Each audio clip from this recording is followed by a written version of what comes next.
अर्जुन उवाच स्थाने हृषीकेश तव प्रकीर्त्या जगत्प्रहृष्यत्यनुरज्यते च रक्षांसि भीतानि दिशो द्रवन्ति सर्वे समस्यन्ति च సంజ్ఞాః అర్జునుడు పలికెను, ఓ హృషికేశ, నీ నామం విన్నంతనే లోకమంతయు సంతోషించుచున్నది.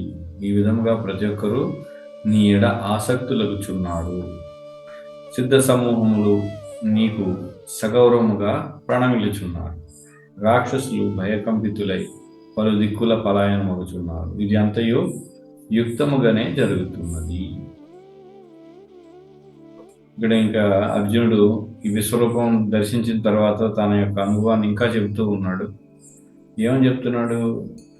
నీ నామం విన్నంత లోకమంతా కూడా సంతోషిస్తూ ఉందంట. అంటే అందులో విశ్వరూపంలో నామం కూడా వస్తుందని అర్థం దీన్ని.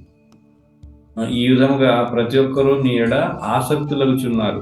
ఎవరైతే ఈ నామం విని లోకం సంతోషిస్తుంది, నామం విన్నవాళ్ళు ఎవరైతే వింటున్నారో ఇంకా వాళ్ళు నీ పట్ల ఆసక్తులు అవుతున్నారు. సిద్ధ సమూహములు అంటే సిద్ధులు అనేవాళ్ళు ఉన్నారు కొంతమంది.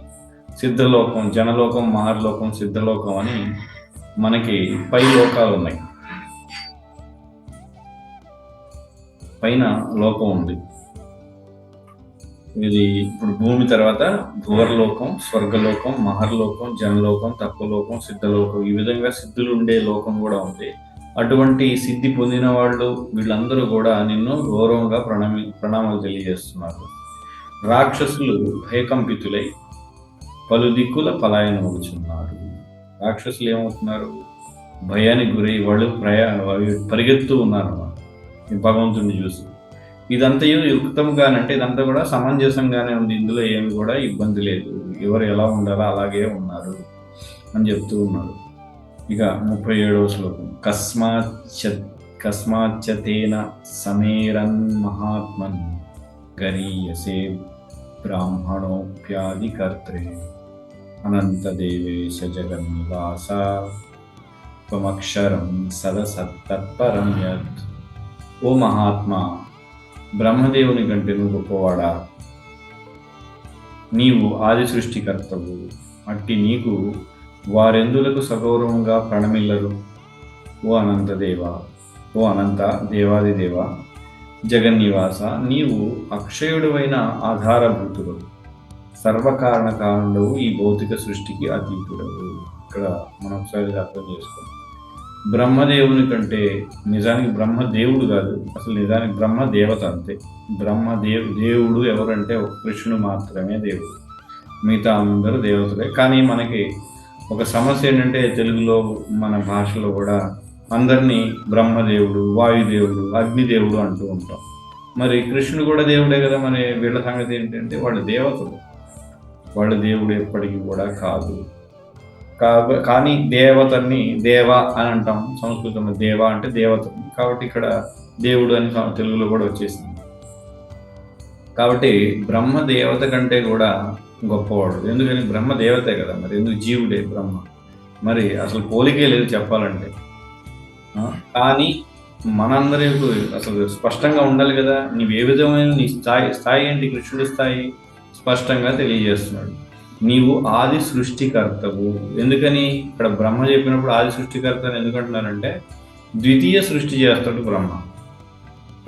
ప్రధానంగా మొట్టమొదట విష్ణు నాభి నుండి బ్రహ్మ కమలంలోంచి బ్రహ్మ పుట్టడం, ఆ తరువాత ఇంకా బ్రహ్మే చేస్తాడు మిగతా సృష్టి అంతా. విశ్వంలో మిగతా లోకాలని తయారు చేయడం, భూమి ఇవన్నీ, తర్వాత జనులు నింపడం, సరీసృపాలు, చెట్లు, ఇక అన్ని మనువుల ద్వారా అంతా విస్తరించడం అంతా జరుగుతుంది. అట్టి నీకు మరి సృష్టిగతం నీవే కదా. కాబట్టి వాళ్ళందరూ ఎందుకని గౌరవంగా ప్రణామాలు చేయరు? నీకు తప్పకుండా వాళ్ళు చేస్తారు అంటుంది. ఓ అనంత దేవాదిదేవ, జగన్నివాస, నీవు అక్షయుడు అయిన ఆధారభూతుడవు, సర్వకారణ కారణుడు, ఈ భౌతిక సృష్టికి అతీతుడు, జగన్నివాస, జగత్తునందు నివసించేవాడు. ఇంకా దీనికి చాలా ఇవన్నీ కూడా విష్ణు సహస్రనామాల్లో కూడా వస్తాయి. చాలా అర్థాలు ఉంటాయి. జగన్నివాస అంటే జగత్తులో నివసించేవాడు, జగత్తుకు ఆధారభూతుడు, నీవు అక్షయుడు అయిన ఆధారభూతుడవు, సర్వకారణ కారణుడవు. ఈ భౌతిక సృష్టికి అతీతుడవు. ఈ భౌతిక సృష్టికి కూడా అతీతంగా ఉంటావు. అన్ని కారణాలకి మూల కారణం నువ్వే.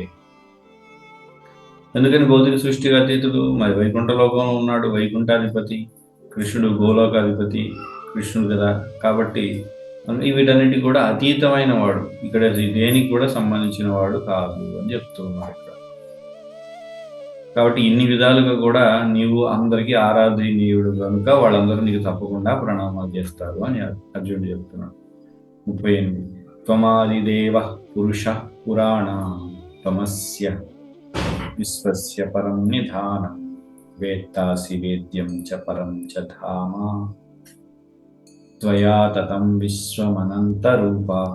నీవు ఆదిదేవుడవు, సనాతన పురుషుడవు, భౌతిక జగత్తునకు పరమోత్కృష్టమైన ఆశ్రయము. నీవు సర్వమును ఎరిగినవాడవు, తెలియదగిన సర్వము నీవే, ప్రకృతి గుణములకు అతీతుడవైన దివ్య శరణ్యుడవు నీవే. ఓ అనంతరూప, ఈ సమస్త విశ్వము నీచే వ్యాపింపబడి ఉన్నది. ఇదంతా కూడా అర్జునుడు చూసి చెప్తున్నాడు ఏమని? నీవు ఆదిదేవుడవు, సనాతన పురుషుడవు. సనాతన అంటే ఆది అంతం లేనటువంటి పురుషుడు. మరి సనాతన పురుషుడు అని ఎందుకంటున్నారంటే, మనమందరం కూడా పురుషుడి దేహాలు తీసుకున్న వాళ్ళం. స్వభావరీత్యా మనకు కూడా స్త్రీ లక్షణమే. ఒకడే ఒకడు ఉన్నాడు మొత్తం ఈ యొక్క అంతటికి కూడా విశ్వంలో కానీ అన్ని చోట్ల ఒకడే పురుషుడు. ఎవరు? కృష్ణుడు మాత్రమే పురుషుడు, ఇంకెవరు లేరు. మిగతా అంతా కూడా స్త్రీ లక్షణమే. కానీ మనం దేహాలు రకరకాలుగా, కృష్ణుడి దగ్గర ఉన్న గొప్ప బాలురు కూడా, ఆ బాలురు దేహాలు పురుషుడు దేహంలో వాడున్న దివ్యమైన దేహంలో కృష్ణుడు ఆనందం కోసమే ఉన్నారు. అదేవిధంగా మనం ఇక్కడ కూడా భౌతిక జగత్తునకు పరమోత్కృష్టమైన ఆశ్రయం. ఈ భౌతిక జగత్తుకి పరమ ఉత్కృష్టం అంటే ఇంకా అంతకు మించి ఇంకేది ఉండదు అనమాట. పరమ ఉత్కృష్టం అంటే ఇంకా అంతకు మించి ఆశ్రయం లేదు. ఎందుకని భౌతిక జగత్తులో కొన్నిసార్లు కష్టాలు వచ్చినప్పుడు కొంతమంది శివుడి దగ్గరికి కానీ వాళ్ళ దగ్గరికి, రకరకాల దేవతలు కూడా ఇంద్రుడి దగ్గరికి, లేదా చివరికి వాళ్ళందరూ కలిసి బ్రహ్మ దగ్గరికి వెళ్ళడం. కానీ వీళ్ళందరికీ కూడా మూలం ఎవరు అంటే ఆశ్రయం కృష్ణుడే, నారాయణుడే. కాబట్టి నీవు సర్వము ఎరిగిన వాడవు, తెలియదగిన సర్వము నీవే. అన్నీ తెలిసింది నీకే, కాబట్టి తెలియదగిన సర్వము నీవే. మేము ఏదైనా తెలుసుకోవాలంటే అది నీవే. ప్రకృతి గుణములకు అతీతుడమైన దివ్య శరణ్యుడవు నీవే. ఇక్కడ ప్రకృతి గుణాలు ఉన్నాయి, ఏంటి? సత్వరజస్తమో గుణాలు. ఈ అతీతంగా శరణాగతి పొందాలంటే అది నీవే. ఎందుకని? కొంతమంది దివ్య గుణాల్లో ఉండి మనం కూడా ఇతర దేవతల్ని, కాళీ, చండీ, చాముండి, లేదా బ్రహ్మ, ఇంద్ర, వరుణ, వీళ్ళకు కూడా శరణాగతి పొందుతాడు. వీళ్ళందరూ కూడా త్రిగుణాల్లో ఉన్నవాళ్ళే, అంటే ఈ భౌతిక సంసారంలో ఉన్నవాళ్ళు. కాకపోతే దేవతలు అవ్వడం వలన సత్వగుణం ఎక్కువగా ఉంటుంది. కానీ కొన్నిసార్లు వాళ్ళు కూడా రజోగుణ తమో గుణానికి ప్రభావానికి లోనే అవకాశం ఉంది.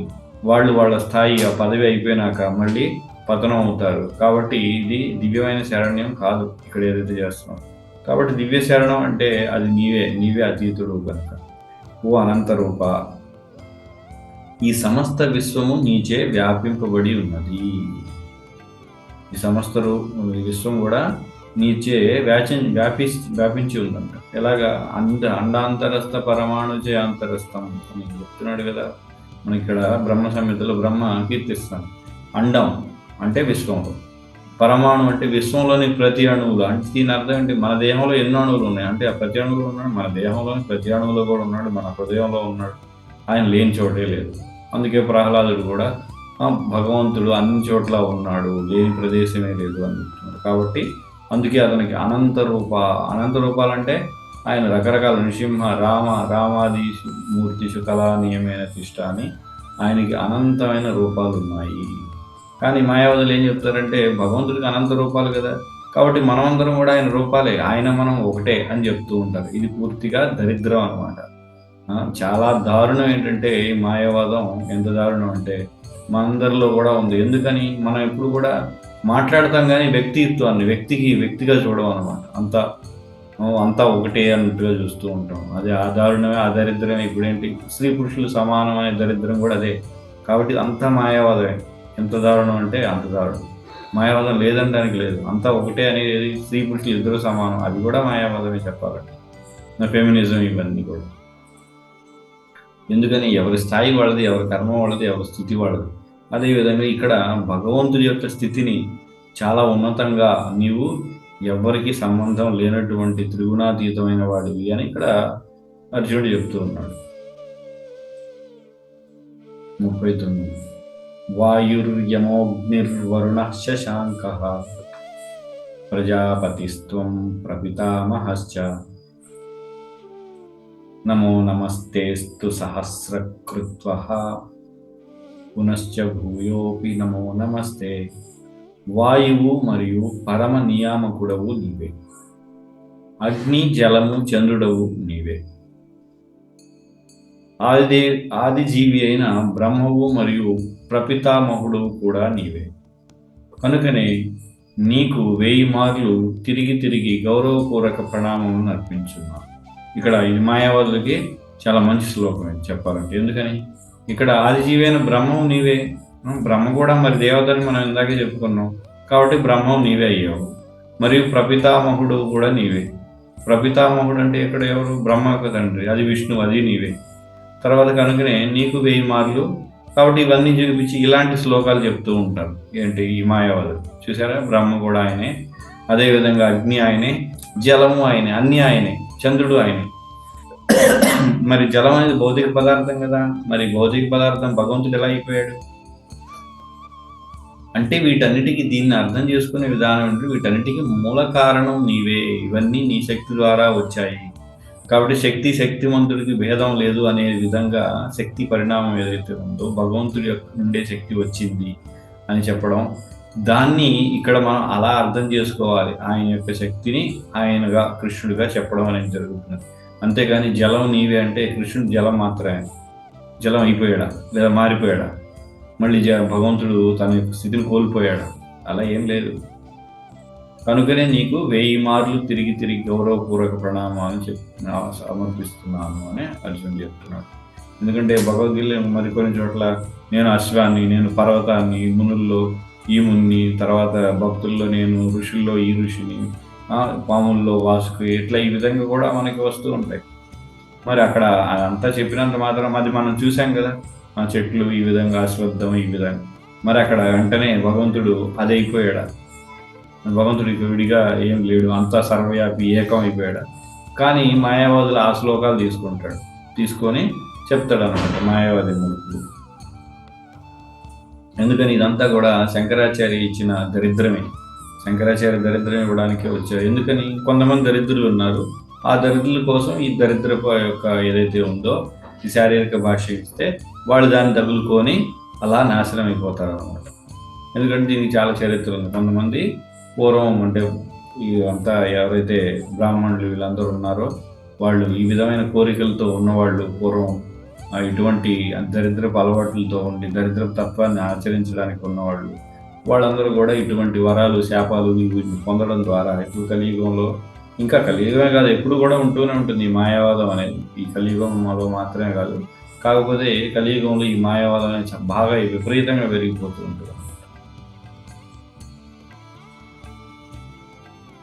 తర్వాత సఖేతి మత్వా ప్రసభం యదుక్తం హే కృష్ణ హే యాదవ హే సఖేతి అజానతా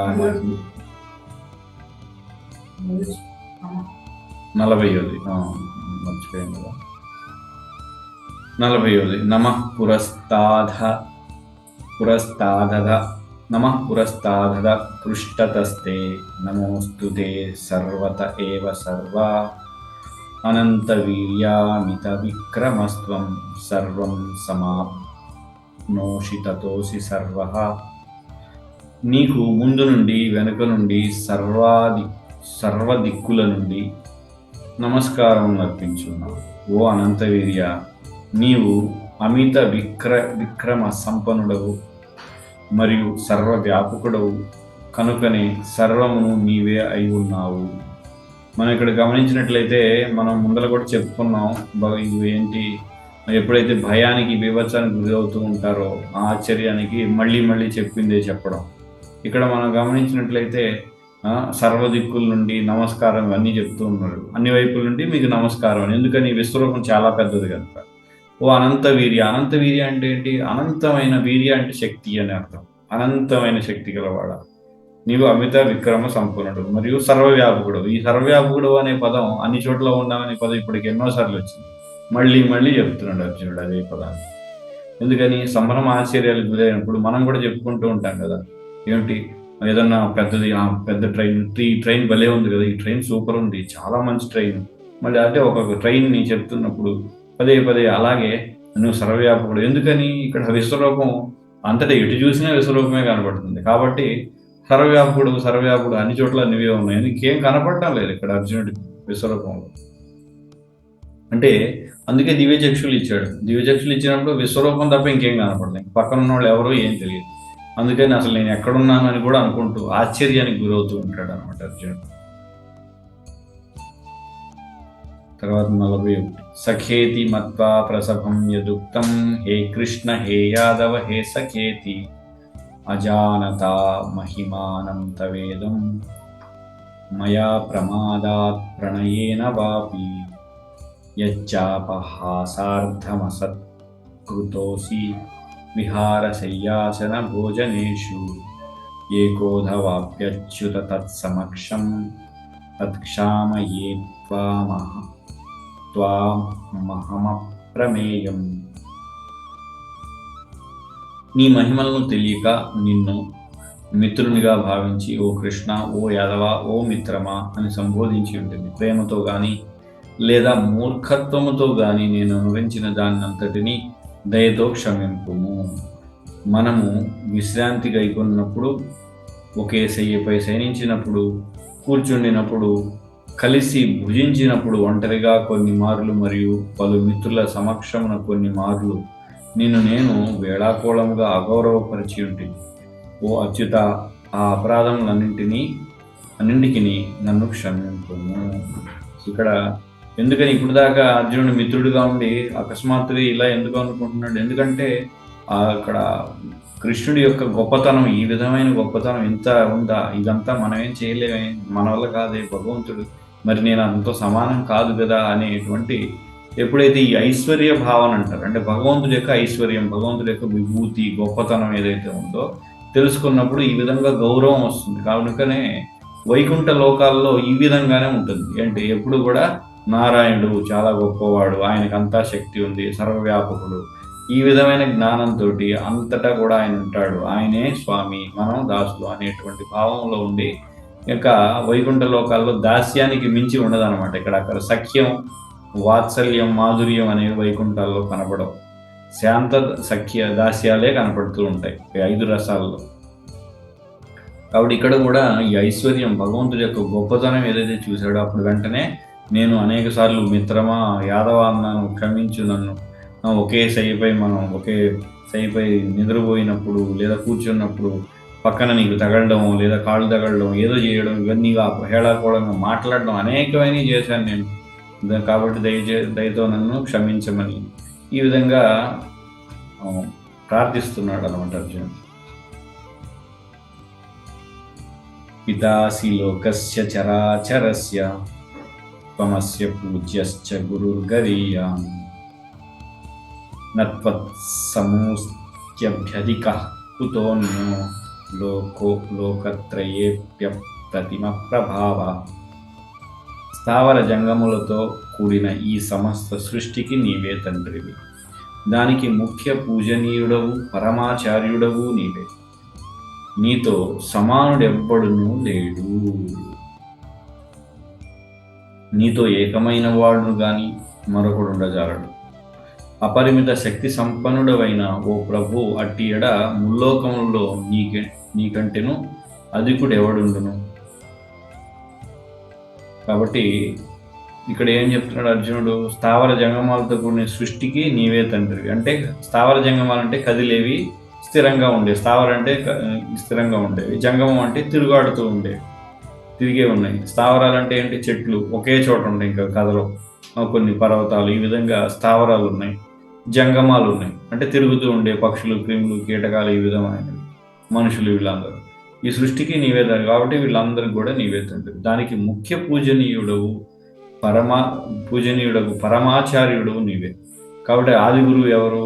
అసలు కృష్ణం వందే జగద్గురు, అందరికీ మూల గురువు ఈయనే. కాబట్టి ఆయనే పరమాచార్యుడు. నీతో సమానుడు ఎవరు లేరు, నీతో ఏకమైన వాడు కానీ, అంటే నీతో సమానంగా ఉండేవాడు, నీతో ఏకమయ్యి లేదా కలిసిపోయి ఇంకొకడు ఎవడో ఉన్నాడు, అది అసలు అలాంటిది కూడా లేదే.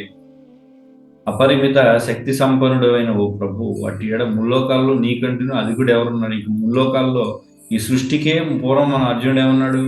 సృష్టికి అతీతమైన వాడు, త్రిగుణాతీతమైన. కాబట్టి త్రిగుణాలకే అతీతంగా సృష్టినే నువ్వు చేసినప్పుడు ఈ ముల్లోకాల్లో ఎవరు సమానంగా ఉంటారు? వీళ్ళందరూ కూడా నీ ద్వారా సృష్టింపబడిన వాళ్ళే కదా అని అర్జునుడు చెప్తూ ఉన్నాడు.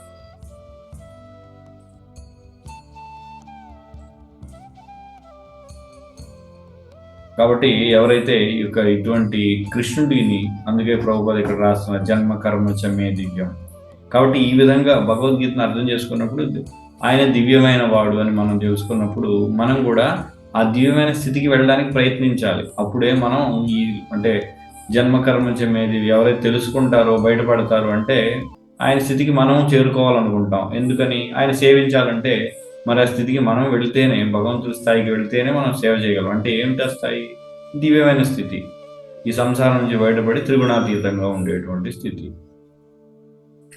తస్మాత్ ప్రణమ్య ప్రణిధాయ కాయం ప్రసాదయే త్వామహమీశ మీడ్యం పితేవ పుత్రస్య సఖ్యేవ సఖ్యుః ప్రియ ప్రియాయార్హసి దేవ సోఢుం. ప్రభు, నీవు ప్రతి జీవికి నీ పూజనీయుడవైన దేవాదేవుడు కనుకనే నేను నీ ఎదుట సాష్టాంగపడి గౌరవపూర్వకముగా ప్రణమిల్చు నీ దయ కొరకే అర్థించుచున్నాను. తండ్రి పుత్రుని అవిధేయతను, మిత్రుడు మిత్రుని అమర్యాదను, ప్రియుడు ప్రియురాలి వేళాకోళమును సహించినట్లు నేనేమైనా తప్పులను చేసినచో దయతో నన్ను సహింపుము. ఇక్కడ వేడుకుంటున్నాడు. ఇంకేంటి? నన్ను క్షమించమని అడిగాడు అక్కడ పైన. ఇంకా ఏమంటున్నాడు? ఇవన్నీ కూడా నిన్ను ఒకవేళ ప్రతి జీవికి నీవు పూజనీయుడే, దేవాదేవుడివే కనుక నేను నమస్కారం చేస్తున్నాను. దయతో నన్ను నీ కొరకై, నీ దయ కోసం ప్రార్థిస్తున్నాను. ఎలా క్షమించాలి? తండ్రి పుత్రుడిలాగా, మిత్రుడు మిత్రుడిలాగా, లేక ప్రియుడు ప్రియురాలిని క్షమించినట్లుగా. ఇవన్నీ కూడా సహజం. ఏది? ప్రియురాలు ప్రియుడితో వేళాకోళం ఉండడం, మిత్రుడు మిత్రుడితో అమర్యాద. కాబట్టి ఈ సహజంగా జరిగేటువంటి వాటిని నువ్వు సహించమని కోరుకుంటున్నాడు ఇక్కడ అర్జునుడు. అదృష్టపూర్వం హృషితోస్మి దృష్ట్వా భయేన చ ప్రవ్యధితం మనోమి తదేవ మే దర్శయ దేవరూపం ప్రసీద దేవేశ జగన్నివాస. నేను ఇదివరకు ఎన్నడూ చూడనటువంటి ఈ విశ్వరూపమును గాంచిన పిమ్మట నాకు మిగుల సంతోషం కలిగినది. కానీ అదే సమయమున మనస్సు భయంతో కలత చెందింది. కనుక ఓ దేవాది దేవ జగన్నివాస, నన్ను అనుగ్రహించి నీ దేవాది దేవుని రూపమును తిరిగి నాకు చూపు. కాబట్టి మళ్ళీ నీ యొక్క ఏదైతే దేవాది దేవుడు అయిన రూపాన్ని నన్ను చూపు అంటే ప్రధానంగా తర్వాత చతుర్భుజ రూపాన్ని చూపించడం, తర్వాత కృష్ణుడు అంటే నారాయణ రూపం, తర్వాత కృష్ణుడిగా ద్విభుజ రూపాన్ని చూపించడం అనేది జరుగుతుంది. అంటే ఇక్కడ ఇంతటితోటి ఏంటి? ఇంకా అర్జునుడు ఇదంతా చూసి ఈ విధంగా ఉంది కాబట్టి ఇది భయం కలుగుతుంది. ఎందుకని? ఆ భయం వల్లనే కదా ప్రణామాలు, నన్ను క్షమించమని, నన్ను సహించమని, ఇవన్నీ. కాబట్టి నేను ఇక ఏంటంటే కృష్ణుడి యొక్క యోగమాయ ఈ విధంగా పనిచేస్తుంది ఇప్పుడు అర్జునుడి మీద. ఏ విధంగా? మళ్ళీ తన యొక్క సహజ స్థితికి వెళ్ళాలనుకుంటున్నాడు. ఏంటి సహజ స్థితి అర్జునుడిది? కృష్ణుడితోటి సఖ్యంగా ఉండటం, స్నేహ సంబంధం, గౌరవ సఖ్యం అంటారు. అంటే గౌరవంతో కూడినటువంటి సఖ్యంతో ఉంటాడు ఎప్పుడు కూడా అర్జునుడు.